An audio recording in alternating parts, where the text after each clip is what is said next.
아멘. 오늘 새벽에 우리가 십계명의 말씀을 보았습니다. 십계명의 그 말씀 10가지의 그런 계명에 대하여서 우리가 살펴보았었는데, 이 십계명을 하나님께서 우리에게 주시고 이 십계명의 말씀을 우리가 볼 때 기억해야 될 중요한 몇 가지의 사실이 있습니다. 첫 번째는 이 십계명을 주실 때에 이스라엘 백성에게 애굽에 있을 때 주시지 않았다는 그런 사실입니다. 구원받은 후에 신의 산에서 이스라엘 백성에게 주시는 것이죠. 그렇다라는 것은 이 십계명의 말씀은 하나님의 백성이 된 자들에게 하나님의 백성답게 살기 위하여서 주셨다는 그러한 것입니다. 그리고 또 이 십계명의 말씀을 우리가 기억할 때 또 하나 중요한 것은 이 십계명의 말씀을 예수님께서 두 가지로서 아주 요약해서 정확하게 말씀해 주셨어요. 그 두 가지로 요약하신 그러한 말씀의 내용이 무엇입니까? 하나님을 사랑하는 것과 이웃을 사랑하는 것이죠. 이 율법에 그 예수님께서 말씀하실 때에는 율법사가 와서 예수님을 시험하기 위해서 질문하셨을 때 율법의 그런 내용이 무엇입니까? 가장 중요한 계명이 무엇입니까? 라고 예수님을 시험하면서 그는 질문하였지만 예수님께서는 아주 구약 성경을 명확하게 그냥 핵심적으로 말씀하셨죠.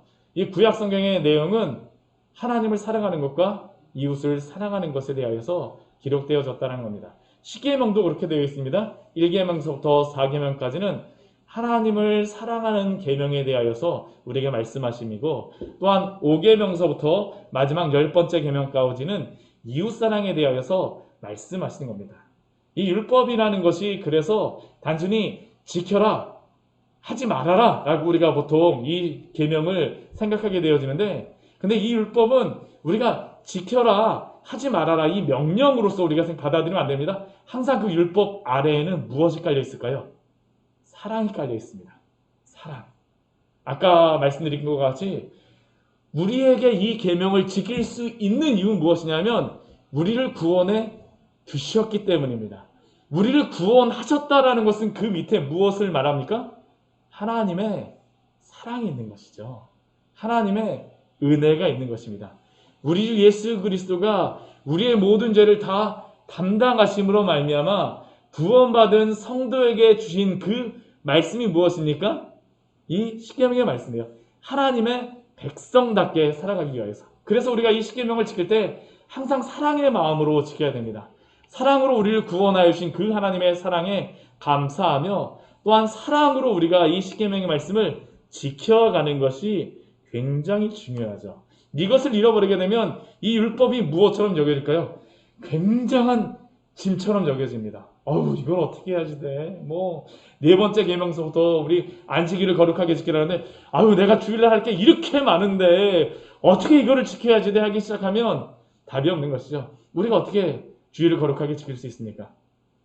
하나님이 우리를 구원하여 주신 그 크신 은혜 때문이죠. 하나님 우리의 창조주가 되어 주셨기 때문에, 하나님이 우리의 구속주가 되어 주셨기 때문에 우리가 그것에 감사하며 사랑함으로 우리가 이 십계명의 모든 율법을 지켜가는 것입니다. 이 10가지의 계명을 그래서 오늘 새벽에 이 20장 17절까지 모세에게 주셨죠. 근데 이 십계명의 율법을 모세에게 주셨을 때에, 그리고 이 십계명의 말씀을 이스라엘 백성들에게 알려주었을 때에 이스라엘 백성들의 그러한 반응은 무엇일까요? 모세가 지금 어디에 있는 거냐면 시내산에 올라가서 이 율법을, 이 십계명의 말씀을 받고 있는 것입니다. 근데 그 십계명의 말씀을 받을 때 하나님의 임재가 있습니다. 하나님의 그 임재가 있는 그러한 모습, 우리 18절 말씀은 무엇이라고 말하고 있냐면요, 우레가 막 칩니다. 번개가 막 그냥 우레 소리 우르릉 쾅쾅쾅 하는 소리와 함께 번개가 막 그냥 거기서 치고 있죠. 나팔 소리가 막 들립니다. 거기에 그리고 산의 연기가 막 하니까 이 사람들은 어떤 마음을 가졌었냐면 그것을 볼 때에 떨며 두려운 마음을 가졌다라고 우리에게 말하고 있죠. 이것은 하나님의 임재가 있게 되면 항상 모든 사람에게 나타나는 그러한 것입니다. 죄 많은 사람은 누구나 할지라도 하나님의 그 임재를 보게 되면 본능적으로 두려움 가운데에 떨 수밖에 없습니다. 왜냐하면 하나님의 그 거룩하심 앞에 죄인인 인간은 자신의 그 본질적인 죄악을 보기 때문이죠. 지금 이스라엘 백성들은 시내산에 임재하신 하나님이 그 자신들에게 무엇인가를 행하실까 봐 우리가 그동안 행한 그런 죄악들이 하나하나 생각나는 겁니다. 그러니까 두렵고 떨림으로 이러한 그 모습을 보게 되죠. 그러니까 오늘 19절 말씀을 보게 되면 이 이스라엘 백성들이 모세에게 말하는 것이 있습니다. 무엇이라고 말합니까? 당신이 우리에게 말씀하여 주십시오. 하나님이 우리에게 직접 말씀하지 않으셔도 되고 당신이 우리에게 말씀하여 주셔서 우리 19장 우리 앞에 말씀의 19장의 말씀을 보게 되면 이스라엘 백성들이 호기심으로 올라오게 하지 말라라고 하나님께서 몇 번씩이나 당부해 주셨는데 사실은 이스라엘 백성은 어떻습니까? 두려워갖고 올라올 생각도 하지도 못하죠. 그러니까 모세에게 무엇이라고 말하냐면 당신이 우리에게 말씀하여 주셔서 우리가 당신에게 들으면 됩니다. 하나님이 말씀하지 말게 하소서 우리가 죽을 것 같습니다. 죽을까 하나이다 라고 그들은 말하고 있는 겁니다. 자신들의 그러한 죄악을 보면서 이 본능적으로 깨닫는 것입니다. 자신의 그러한 그 죄를 보면서 모세가 자신들의 그러한 중보자가 되어서 하나님과 그들 사이에 그 말씀을 전하는 그러한 사람으로 서 있을 것을 모세에게 요청하는 것입니다. 그리고 이렇게 이스라엘 백성들이 그 모세에게 요청하였을 때 모세의 대답이 무엇일까요? 우리 20절 말씀에 보게 되면 이렇게 말씀하고 있습니다. 우리 한번 같이 한번 읽어보도록 할까요? 모세가 백성에게 이르되 두려워하지 말라. 하나님이 임하심은 너희를 시험하고 너희로 경외하여 범죄하지 않게 하려 하심이라. 모세는 무엇이라고 이야기하냐면 두려워하지 말라라고 하고 있죠. 왜 하나님이 이렇게 임하셨냐 하면 너희를 시험하고 너희로 경외하게 함으로 너희로 두려워하게 함으로 범죄하지 않게 하려 함이다라고 말씀하고 있습니다. 그런데 오늘 이 모세의 대답은 이 출애굽기의 말씀에서는 한 번 이렇게 요것만 나오는 것으로 나타나지만 신명기의 말씀을 보게 되면 두 번 이 내용 말고도 두 번 이렇게 말씀하는 그런 내용이 나오고 있습니다. 우리 말씀을 같이 한번 찾아보도록 할게요. 우리 신명기 우리 5장 27절 말씀 우리 같이 한번 보도록 하겠습니다. 신명기 5장 27절 우리 신명기의 말씀은 모세가 다시 한번 모압 평야에서 하나님의 그 율법을 다시 한번 그들에게 전하는 것입니다. 왜 다시 전합니까? 이 광야에서 지냈던 그 사람들이 40년이 지나면서 다 죽었기 때문이죠. 그래서 새로 태어난 그 새로운 그러한 이스라엘 백성들에게 하나님의 율법을 다시 한번 전하면서 언약을 다시 한번 세우는 게 바로 신명기의 말씀입니다. 그래서 모세가 이 출애굽기에서 주셨던 이 말씀을 다시 한번 회고하면서 이 신명기의 말씀에서 말씀하고 있죠. 우리 먼저 5장 27절 말씀 우리 같이 한번 읽어보도록 할까요? 당신은 가까이 나아가서 우리 하나님 여호와께서 하시는 말씀을 다 듣고 우리 하나님 여호와께서 당신에게 이르시는 것을 다 우리에게 전하소서 우리가 듣고 행하겠나이다 하였느니라.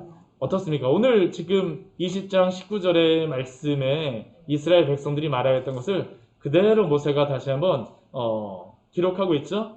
그때에 하나님께서 무엇이라고 모세에게 답변하십니까? 우리 28절 말씀을 보게 되면 하나님께서 모세에게 답변하셨던 그런 말씀이 있습니다. 5장 28절입니다. 같이 읽겠습니다. 여호와께서 너희가 내게 말할 때에 너희가 말하는 소리를 들으신지라.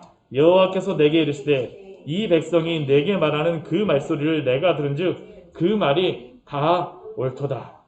이 사람들이 두려워하는 것이 당연하다라는 것이죠. 왜냐하면 거룩하신 하나님 앞에서 두려움을 느끼지 않을 수가 없다라는 겁니다. 근데 왜 하나님께서 이렇게 두렵게 하시면서 말씀하십니까? 우리 29절 말씀 하나님의 그러한 음성을 모세가 직접 이렇게 이야기하고 있죠. 우리 같이 한번 읽어볼까요? 다만 그들이 항상 이 같은 마음을 품어 나를 경외하며 모든 명령을 지켜서 그들과 그 자손이 영원히 복받기를 원하노라.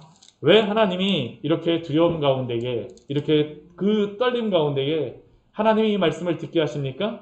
그들로 하여금 두려워하는 마음, 경외하는 마음을 품어서 그 여호와를 경외함으로 하나님의 모든 명령을 지킴으로 말미암아 복받도록 하기 위하여서 하나님이 이렇게 하셨다라는 것입니다. 그래서 이 율법의 말씀을 주시는 이유가 바로 이것이죠. 두려운 상황 가운데 이 율법의 말씀을 주신 이유는 바로 그들이 하나님을 경외함으로 경건한 두려움으로 범죄하지 않도록 하기 위하여서 그러므로 하나님의 복받는 그런 복된 백성이 되게 하기 위하여서 이 율법의 말씀을 주셨다라는 겁니다. 하나님의 거룩한 백성으로 살기를 원하세요. 율법을 주신 이유는 하나님의 거룩한 백성으로 살기를 원하십니다. 그런데 문제는 무엇일까요? 이들이 아무리 이 율법의 말씀을 지키려고 해도 지킬 수가 없다라는 것이 바로 이들의 문제였습니다. 하나님께서 율법을 주셨던 그러한 이유를 우리가 성경 말씀을 보게 되면 세 가지로 율법을 주신 이유가 세 가지입니다. 율법의 세 가지 그 목적, 용도라고 보통 우리가 이야기를 하는데, 첫 번째 이유는 이 율법을 통하여서 우리에게 이 율법을 거울과 같은 그러한 역할을 하는 것입니다. 거울과 같은 역할. 우리가 얼굴에 이러한 뭔가 묻은 음식 먹다가 짜장면 먹고 나면 어떻습니까? 여기에 막 묻은 것 같으면 거울을 보면서 막 이렇게 닦아내잖아요. 거울을 보는 이유는 것이죠. 우리 얼굴에 묻어있는 것들, 잘못된 것들을 제거하기 위해서. 율법이 바로 그러한 용도입니다. 이 율법의 말씀을 보면서 우리의 죄가 무엇인가라는 것을 알게 하기 위해서 하나님께서 이 율법의 말씀을 주셨습니다. 그래서 예수님을 믿지 않는 사람들 어떻게 돼요? 이 율법의 말씀을 전할 때에 끊임없이 자신들이 이 말씀을 들으면 죄인이라는 것을 발견하는 것입니다. 그래서 교회에서는 이 율법의 말씀을 전해야 됩니다. 당신들은 죄인입니다라고 전해야 됩니다. 왜 그럴까요? 그들이 바로 죄인이라는 것을 깨우쳐 주기 위하여서입니다. 만약 이것을 가르치지 않는다, 그럼 어떻게 될까요? 자신의 얼굴에 묻어있는 그러한 것을 모르면 그냥 지나가는 것 같이 죄가 있음에도 불구하고 그냥 사망으로 달려가서 죽을 수 있기 때문입니다. 그래서 우리가 교회에 나오게 되면 그 예수님을 안 믿는 사람들에게 당신은 죄인입니다라고 말씀을 가지고 분명히 전해야 됩니다. 우리가 전하지 않으면 어떻게 돼요? 파수꾼으로서의 그 역할을 하지 못하는 것입니다. 이게 바로 예수님, 하나님께서 율법을 주신 이유죠. 예수님께서도 마가복음 그 2장 17절 말씀에 보게 되면 이렇게 말씀하세요. 건강한 자에게는 의사가 쓸데없고 병든 자에게라야 쓸데있느니라. 나는 의인을 부르러 온 것이 아니요 죄인을 부르러 왔노라 하시니라. 세상에 많은 사람들 자신이 죄인임에도, 자신이 중환병에 걸려서 죽어가고 있음에도, 중환병에 걸린지 몰라서 그 병원을 찾아가지 않아서 죽는 것과 같은 그러한 상황에 있는 것과 같은 그러한 사람들에게 이 율법을 전하라는 것입니다. 율법이 바로 이 죄를 알려주는데 특효약입니다. 그래서 십계명의 설교를 해야 됩니다. 제가 주일날 매달 한 번씩 이 말씀을 읽는 이유가 바로 이겁니다.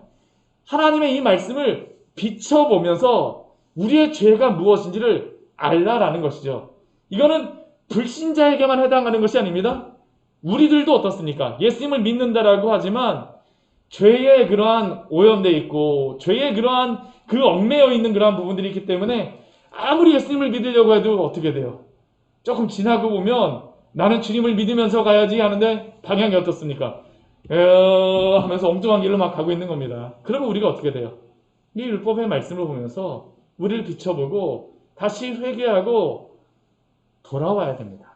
이게 바로 율법을 주신 첫 번째 이유이죠. 하나님의 거룩한 백성답게 하나님의 백성으로 돌아오게 하기 위하여서 이 율법 십계명을 주셨습니다. 이게 십계명을 주신 첫 번째 목적입니다. 첫 번째 이유예요.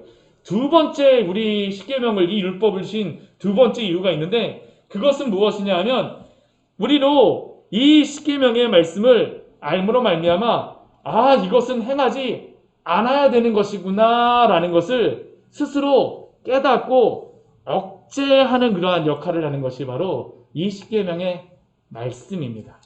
이게 오늘날 같은 경우에는 너무나도 중요하죠. 너무나도 중요해요. 오늘날 이 시대에 보게 되면 저는 진리 전쟁이 이 시대 가운데 행해지고 있다고 생각을 합니다. 성경의 말씀에 의하면 분명히 죄임에도 불구하고 오늘날 이 시대 가운데는 죄가 아니라고 하는 것들이 얼마나 많습니까? 얼마나 많습니까? 우리 7계명 같은 경우 이 간음에 대한 그러한 법에 대해서 더 이상 이제 간통죄도 죄가 아니잖아요. 자유잖아요. 나의 자유를 누가 뺏어가겠느냐라는 게 오히려 거기에 대해서 말하면 어떻겠습니까? 내 자유인데 왜 당신이 침범하세요 하고선 오히려 그것을 말하는 사람은 정말 이상한 사람 돼버리는 게 바로 이 시대입니다. 그런데 하나님의 이 율법, 십계명의 말씀은 무엇일까요? 이것이 바로 기준이라는 것입니다. 이것은 시대가 바뀌고 나라가 바뀌고 사람이 바뀌고 민족이 바뀌고 어떤 스타일에 영향을 받는 게 아닙니다. 오직 이 세상의 모든 사람들의 그 기준이 무엇이냐? 바로 하나님의 말씀이라는 것이죠. 기준이 무엇인가를 알려주시는 게 바로 이 십계명의 이 중요한 그러한 목적입니다. 이것이 잘못돼갖고 문제가 있었던 그러한 시대가 있었죠. 어느 시대입니까? 우리 사사기 시대입니다. 사사기 시대. 우리 가장 마지막 말씀, 우리 사사기 우리 말씀 같이 한번 보도록 할까요? 사사기 말씀은 가장 마지막에 이 말씀이 있죠. 우리 사사기 21장 우리 25절 말씀 우리 같이 한번 보도록 할까요? 사사기 21장 25절 말씀 같이 한번 읽어보도록 하겠습니다. 그때에 이스라엘에 왕이 없으므로 사람이 각기 자기의 소견에 옳은 대로 행하였더라.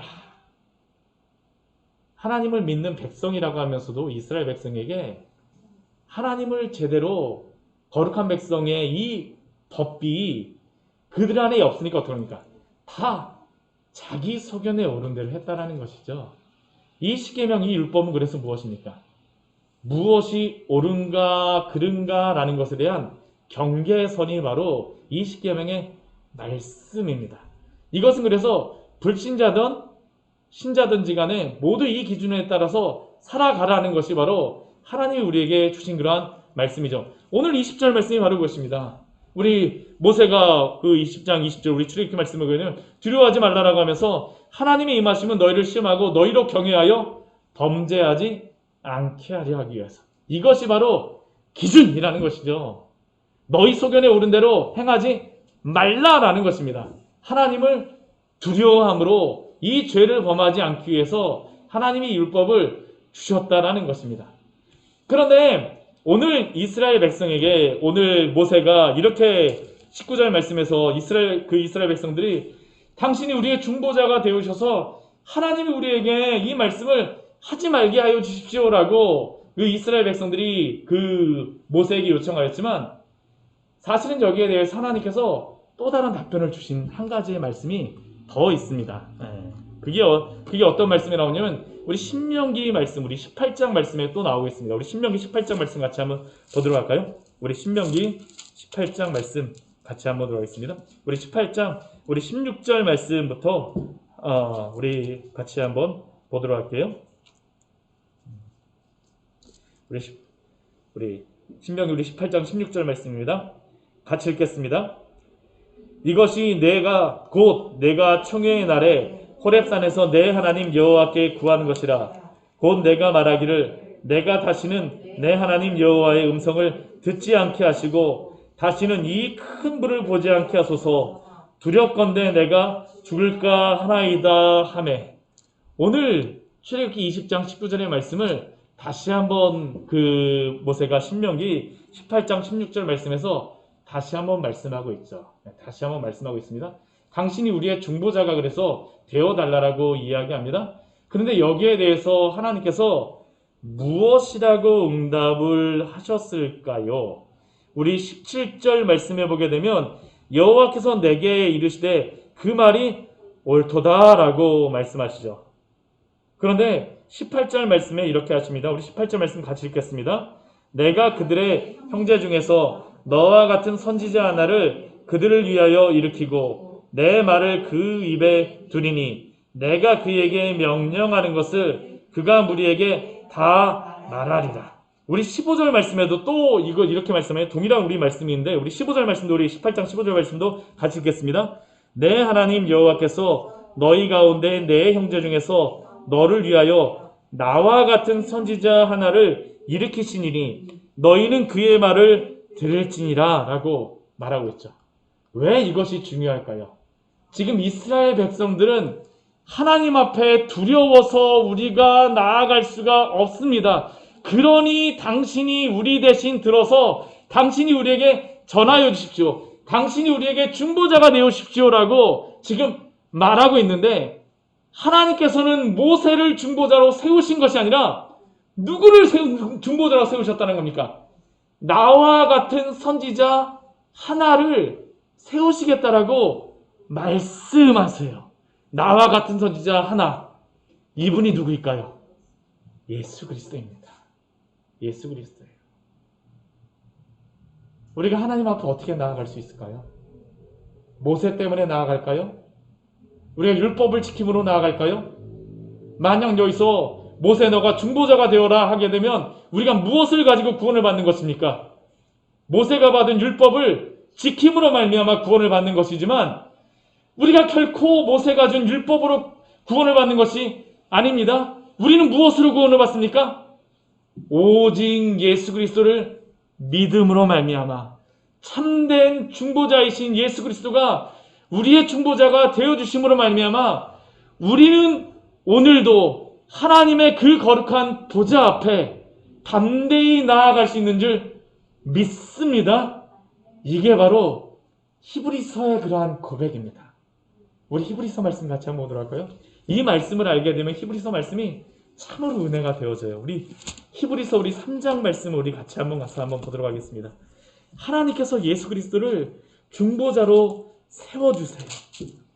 이스라엘 사람들은 모세를 중보자로 세워달라고 부탁을 하였었죠. 근데 하나님은 모세가 중보자가 아니라고 말씀하세요. 그것을 히브리 기자가 무엇이라고 말합니까? 우리 히브리서 우리 3장 1절서부터 우리 6절까지의 말씀을 우리 같이 한번 읽어보도록 하겠습니다. 참으로 아름다운 그런 말씀이죠. 우리 같이 한번 읽어볼까요? 그러므로 함께 하늘의 부르심을 받은 거룩한 형제들아, 우리가 믿는 도리의 사도이시며 대제사장이신 예수를 깊이 생각하라. 그는 자기를 세우신 이에게 신실하시기를 모세가 하나님의 온 집에 한 것과 같이 하셨으니 그는 모세보다 더욱 영광을 받을 만한 것이 마치 집 지은 자가 그 집보다 더욱 존귀함 같으니라. 집마다 지은 이가 있으니 만물을 지으신 이는 하나님이시라. 또한 모세는 장래에 말할 것을 증언하기 위하여 하나님의 온 집의 종으로서 신실하였고 그리스도는 하나님의 짚을 맡은 아들로서 그와 같이 하셨으니 우리가 소망의 확신과 자랑을 끝까지 굳게 잡고 있으면 우리는 그의 집이라. 아멘. 하나님이 모세를 하나님의 집에 신실한 청직으로 삼으셨어요. 종으로 삼으셨습니다. 그러나 모세는 결코 중보자가 아닙니다. 참된 중보자가 되어줄 수가 없어요. 모세의 율법을 줌으로 말미암아 하나님의 말씀을 주긴 하였지만 모세가 참된 중보자는 아닙니다. 하나님은 누구를 세우시겠다고 말씀하셨습니까? 내 뒤에 나와 같은 선지자 누구입니까? 예수 그리스도시죠. 그래서 우리 3장 1절 말씀에서 무엇이라고 말씀합니까? 그러므로 함께 하늘의 부르심을 받은 거룩한 형제들아, 우리가 믿는 도리의 사도이시며 대제사장이신 예수를 깊이 생각하라. 왜요? 예수 그리스도가 우리의 유일한 중보자가 되어주시기 때문입니다.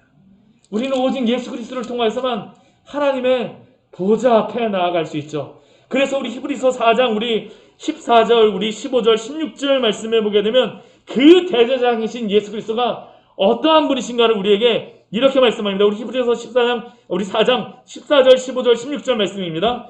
그러므로 우리에게 큰 대제사장이 계시니 승천하신 이 곧 하나님의 아들 예수시라. 우리가 믿는 도리를 굳게 잡을지어다.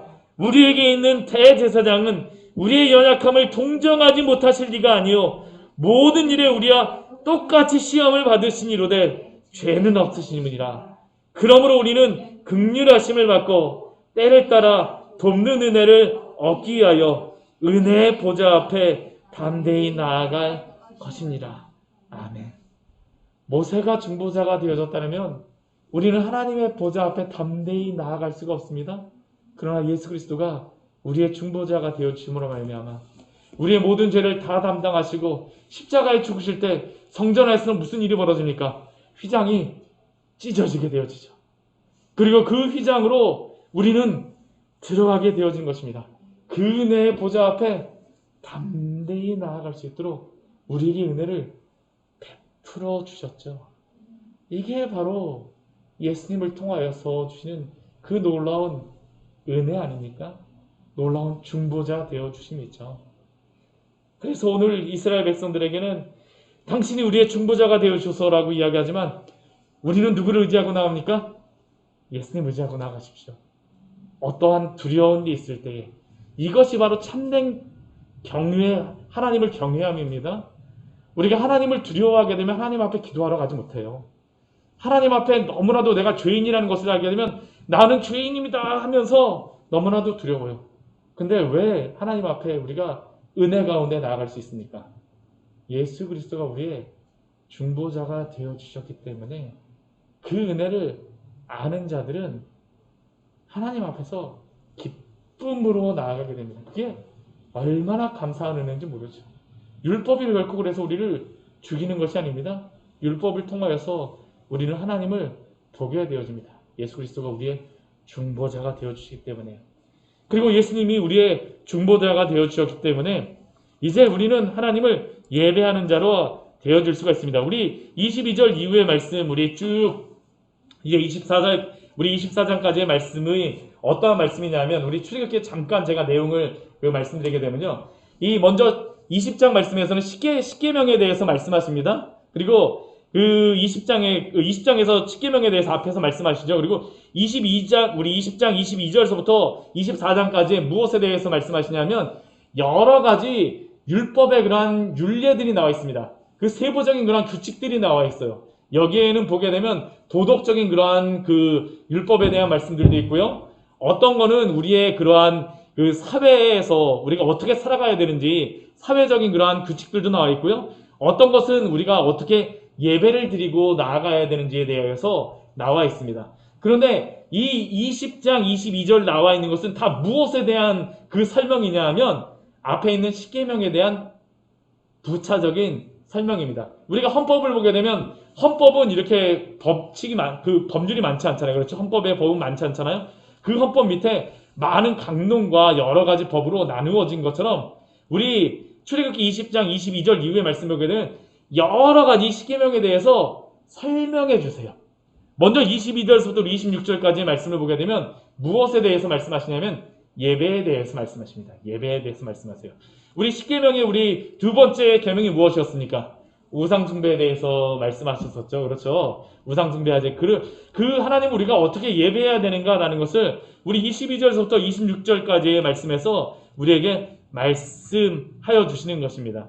우리 먼저 무엇을 우리가 어떻게 하나님을 예배하라고 우리가 말씀하십니까? 우리 23절 말씀에 보게 되면 너희는 나를 비교서 은으로나 금으로나 너희를 위하여 신상을 만들지 말고 하나님을 예배하라고 말씀하시죠.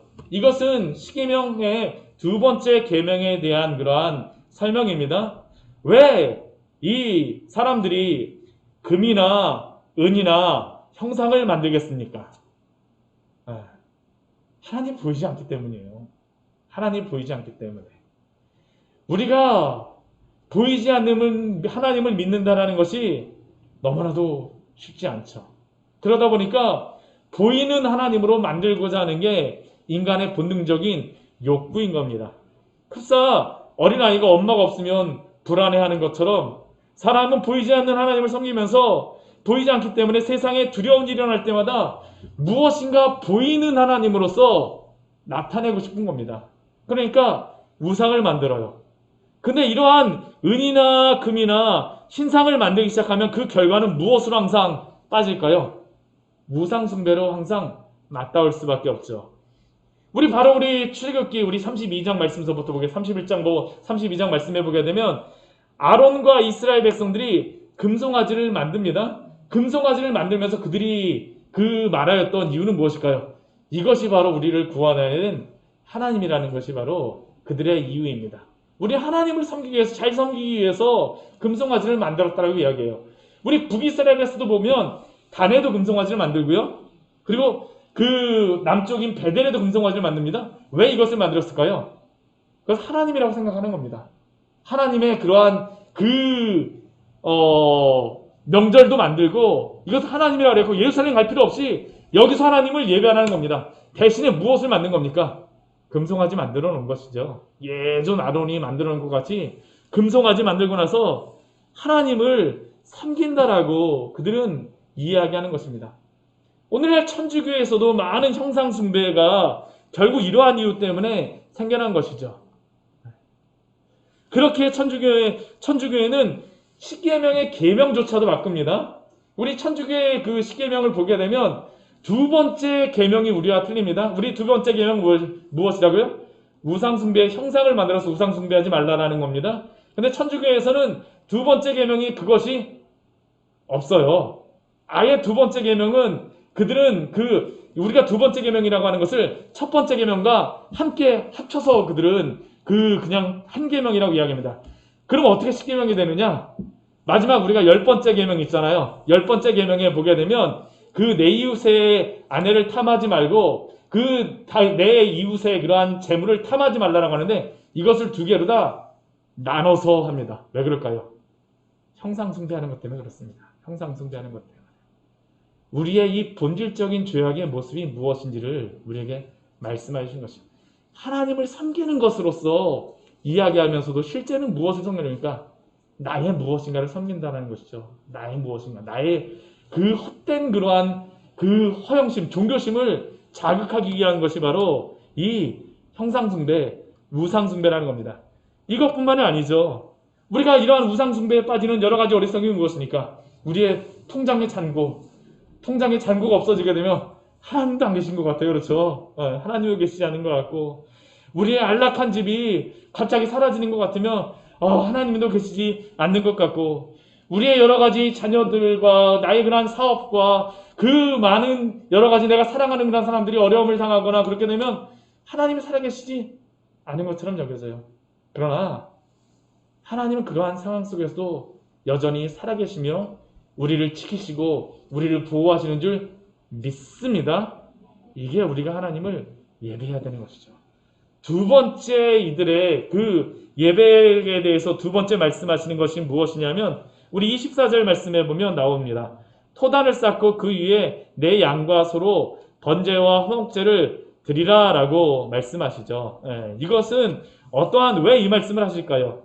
우리가 하나님 앞에 예배를 드릴 때에 쉽게 빠지는 그러한 유혹 가운데 하나가 무엇이냐 하면 우리가 예배를 잘 드리려고 하면 삐까뻔쩍한 그러한 교회에서 예배를 드리거나 아니면 우리가 정말로 양과 소를 아주 메이커 있는 그러한 양과 소, 최고의 그러한 양과 소를 드려야지만 된다라고 우리가 생각을 하는 겁니다. 이러한 외적인 그러한 형식을 중요하게 생각하는 것. 근데 하나님은 우리가 이러한 외적인 그러한 예배에 신경 쓰고 있을 때에 하나님이 우리에게 더욱더 원하시는 것은 무엇일까요?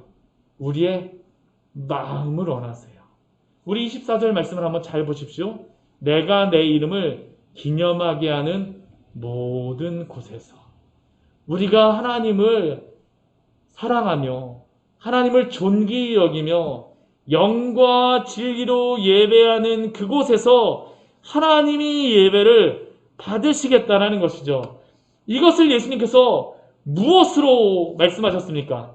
우리 요한복음 4장 말씀해 보게 되면 사마리아 여인에게 가서 예수님이 예배에 대해서 말씀하셨죠. 아버지께 참되게 예배하는 자들은 영과 진리로 예배할 때가 오나니 곧 이때라. 아버지께서는 자기에게 이렇게 예배하는 자들 찾으시니라. 하나님은 영이시니 예배하는 자가 영과 진리로 예배할지니라.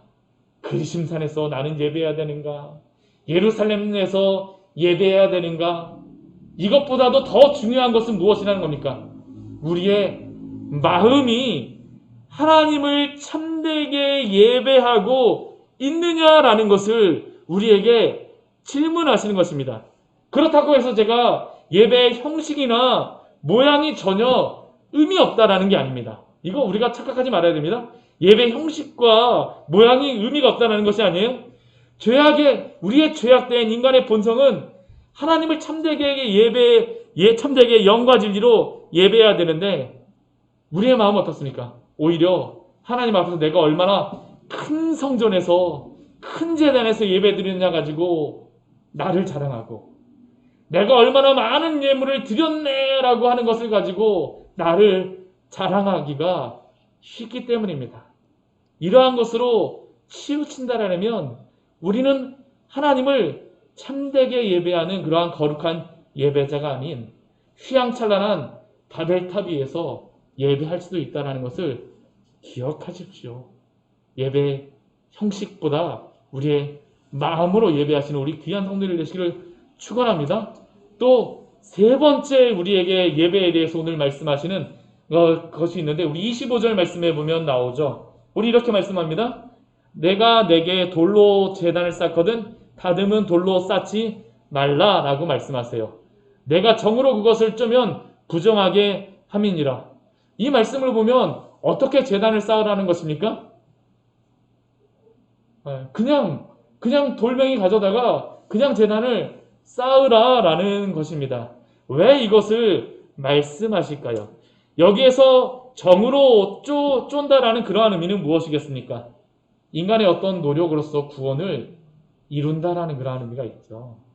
내가 제단을 잘 만들어서 내가 구원을 만들어내겠다라는 것이 바로 여기에 들어가 있는 그러한 유혹입니다. 이게 오늘 예배에 대해서 말씀하시는데, 우리의 마음의 본질적인 그러한 부분에 대해서 지금 하나님 그 모세를 통해서 계속 말씀하여 주시는 것입니다.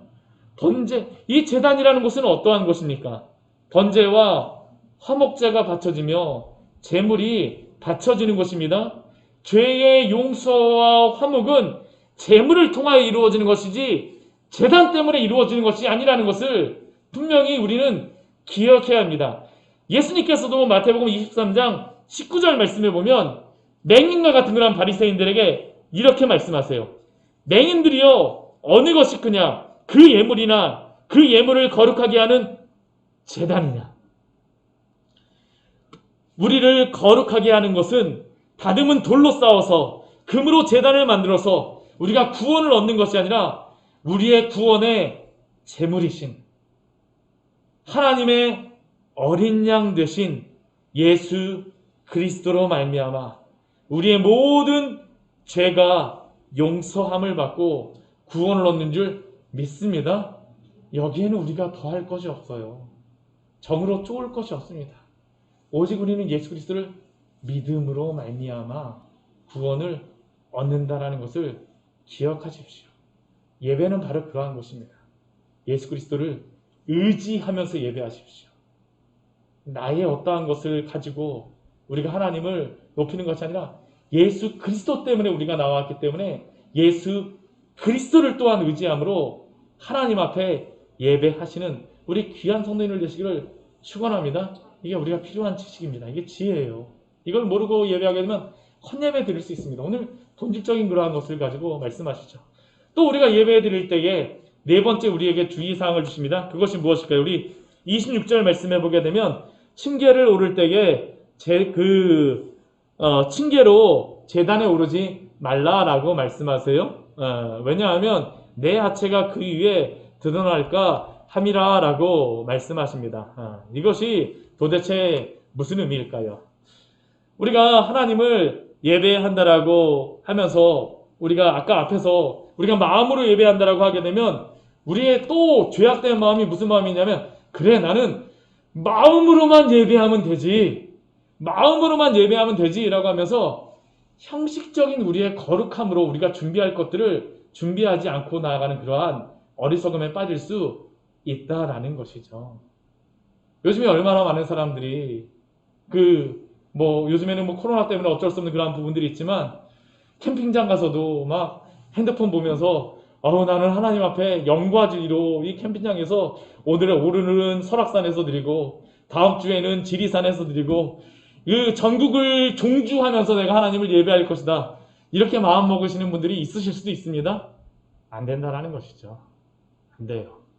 안 됩니다. 안 됩니다. 오늘 26절 말씀 보십시오. 너는 징계로 내 제단에 오르지 말라. 내 하체가 그 위에 드러날까 함이라. 우리가 하나님 앞에 예배로 나아갈 때에 거룩함으로 준비하고 나오라고 우리에게 말씀하심을 기억하십시오. 기억하십시오. 우리 레위기 우리 11장 45절 말씀에 보면 예수님이 하나님께서 이렇게 말씀하시죠. 나는 너희의 하나님이 되려고 너희를 애굽 땅에서 인도하여 낸 여호와라. 내가 거룩하니 너희도 거룩할지어다. 우리가 하나님 앞에 마음과 뜻, 마음으로만 예배하는 게 아닙니다. 우리 외형적인 그러한 부분에 대하여서도 마음이 있게 되면 우리의 모습도 따라갈 수밖에 없어요.